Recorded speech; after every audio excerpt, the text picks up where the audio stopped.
My sister and my brother-in-law and my wife had planned a trip down to Vegas for Route 91, and we been waiting about 2 or 3 months to get down there, and really had an amazing experience watching Big and Rich. We kind of milled around for an hour or so, made our way back over to stage right for the start of the Jason Aldean concert. About 4 songs in, maybe started his 5th song, I heard the gunfire break out. As he was still playing, we could hear the rapport and the kind of the staccato sound of the gunfire because of the echo on the street. The performer, Jason Aldean, ran off stage and the lights came up. And as we were walking out, running out, we came across a young man and his fiance.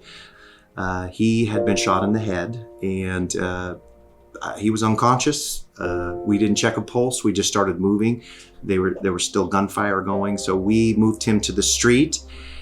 And then I ended up finding a couple other off-duty folks as we were running in and running back out again. There was some off-duty police. There was off-duty EMTs and other ambulance folks that we just found each other. We were probably a group of a couple hundred that were moving back in and grabbing folks. We were really looking for folks that were either down and nobody was around, or we found folks that were doing CPR when we found them and tried to get them moved back out to the street as quickly as possible. And we really just started kind of an initial triage area behind a police cruiser, and we really started dropping people there, and then we'd run back in. We were loading people up on overturned garbage cans to haul them out. We would grab steel barriers from the that were cordoned off, and we would knock down the barriers and put somebody on a barrier, and then we'd lift up the steel barrier and run them back out to the street again. And I can remember, at least distinctly remember, pulling down a truck tailgate and trying to load somebody into it, and it was completely full. And I remember jumping up into the truck going, we got to make room, and getting everybody to kind of scoot over. But literally everybody in the truck had been shot.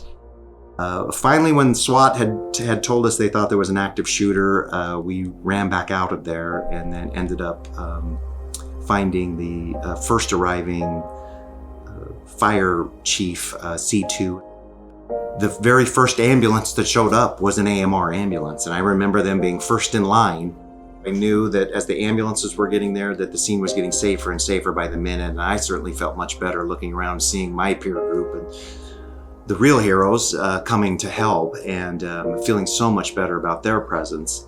And it's unfortunate that I'm being recognized in this way for one day when there's folks that do this every day. And it's humbling for me to be around my peer group that does this every day. And if anybody's never been on the receiving end of AMR's compassion, it's very humbling.